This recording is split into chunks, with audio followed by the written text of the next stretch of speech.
بسم الله الرحمن الرحيم الحمد لله الذي أنزل الفرقان على عبده ليكون للعالمين نظيرا والصلاة والسلام على من أرسله داعيا إليه بإذنه وسراجا منيرا. Aujourd'hui, bi'iznillahi ta'ala, nous allons commencer à rentrer dans le vif du sujet. Pas complètement, mais presque. نبدأ بالاستعاذة بالله تبارك وتعالى. الاستعاذة مشروعة قبل تلاوة القرآن. قال الله تعالى: فإذا قرأت القرآن فاستعذ بالله من الشيطان الرجيم. سورة النحل.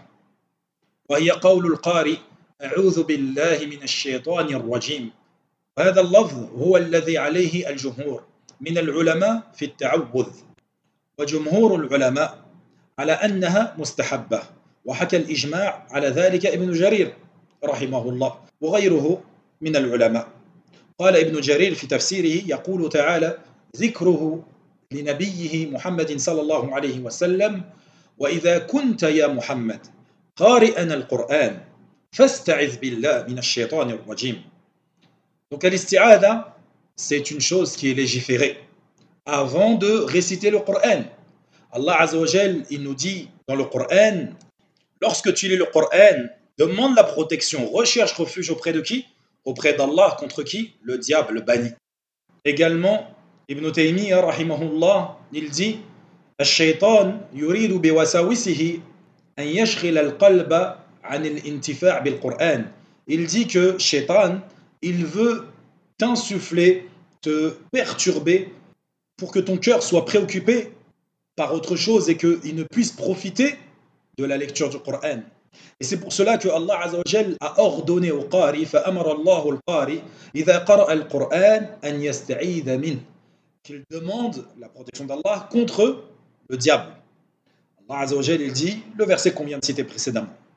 Et il dit à la fin de ce verset, à la suite: إنه ليس له سلطان على الذين آمنوا وعلى ربهم يتوكلون. Il dit donc, il n'a aucun pouvoir sur ceux qui croient et qui placent leur confiance en leur Seigneur.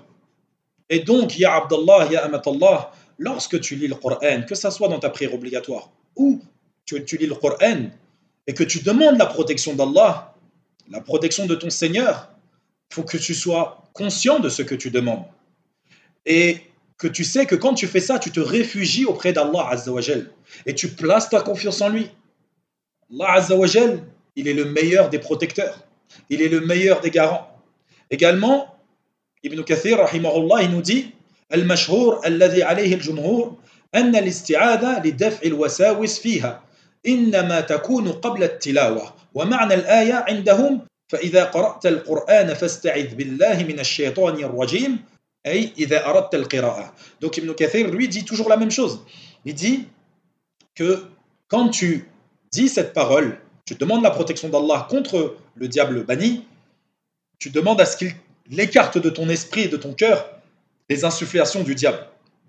Donc lorsque tu dis cette parole, en gros ce que tu recherches, c'est que avant d'entamer cette lecture, tu demandes à Allah Azza wa Jal sa protection, car il est le meilleur des protecteurs. Également, وقد أجمع العلماء على أن الاستعاذة ليست من القرآن ولا آية منه. À l'isti'adha, les savants sont unanimes pour dire qu'elle ne fait pas partie du Coran et que ce n'est pas un verset parmi les versets du Coran. ومعناها أستجير وألتجئ بالمعبود الحق سبحانه وتعالى. Et son interprétation, sa signification, c'est: je me réfugie, je cours vers celui qui est adoré en toute vérité, gloire et pureté à lui. Et cette protection, tu la recherches contre qui? Min kulli jan mutamarrid, contre toute espèce rebelle, mauvaise. Ibn Jarir rahimahullah, il dit dans son tafsir: الشيطان في كلام العرب كل متمرد من الجن والإنس والدواب. C'est tout ce qui est mauvais, rebelle, que ça soit parmi les esprits, parmi les hommes ou même parmi les animaux. كل شيء. وكذلك قال ربنا جل ثناؤه وكذلك جعلنا لكل نبي عدوا شياطين الإنس والجن. Nous avons assigné à chaque prophète un ennemi, des diables entre les hommes et les djinns. Allahu Akbar. Et ce qu'on comprend, c'est que les diables font partie de l'espèce humaine, mais également de l'espèce des esprits et des animaux.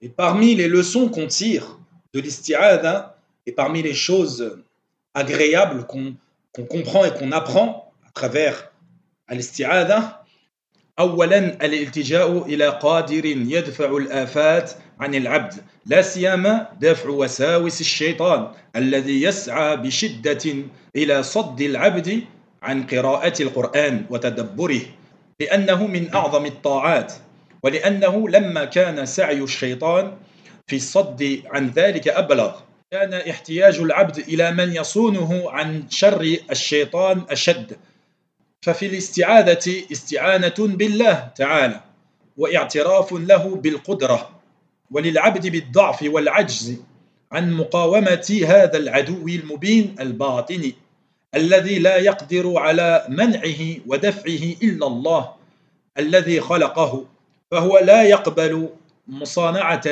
ولا يدار بالإحسان بخلاف العدو الإنساني كلام جميل جدا. Premièrement, c'est le fait de retourner vers Allah qui est le seul capable de te préserver de tous les maux qui touchent le serviteur, plus particulièrement les insufflations de Shaitan qui empruntent le chemin de ceux qui va empêcher le serviteur de la lecture du Coran, de sa méditation, car elle fait partie des plus grandes adorations et des obéissances à Allah Azza wa Jal. Et également, Shaitan, il est prompt à vouloir t'empêcher d'atteindre ce délice. Donc le besoin du serviteur à ce moment-là est plus intense de trouver celui qui va lui permettre de résister, d'être protégé contre le mal du diable. Et la demande de protection, c'est une demande d'aide à Allah Azza wa Jal.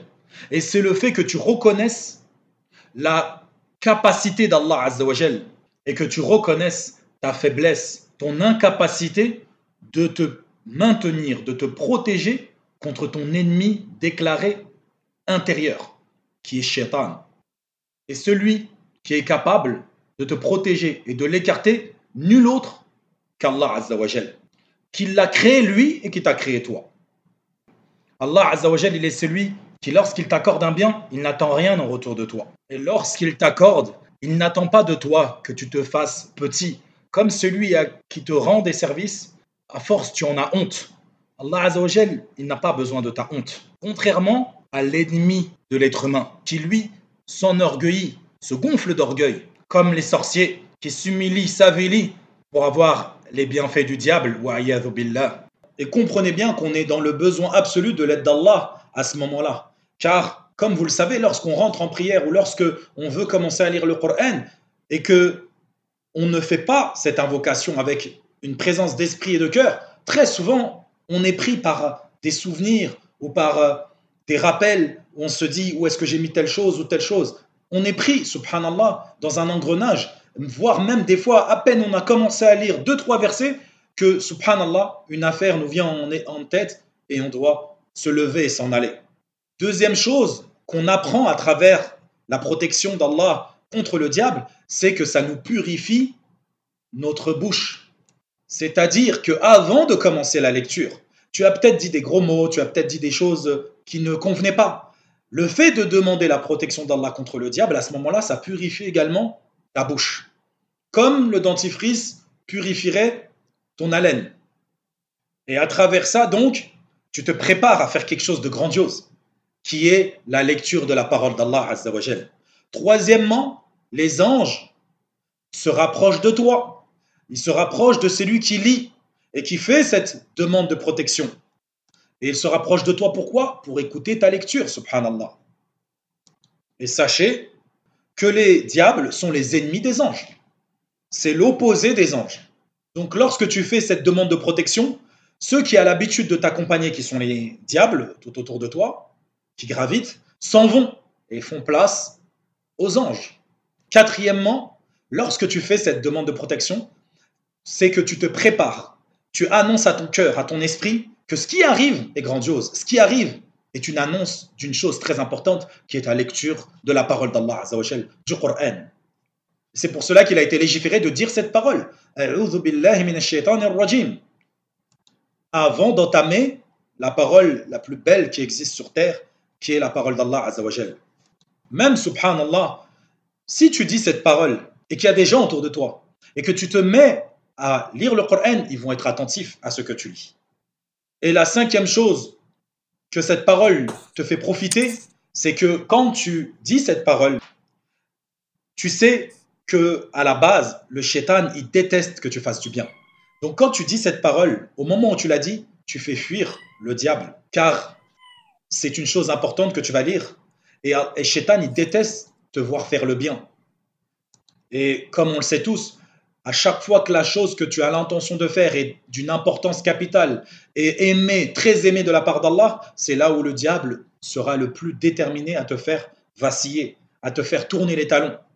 Et en l'occurrence, à l'entame de la lecture de la parole d'Allah Azzawajal, il déteste cela, car tu fais ce que lui n'a pas voulu faire.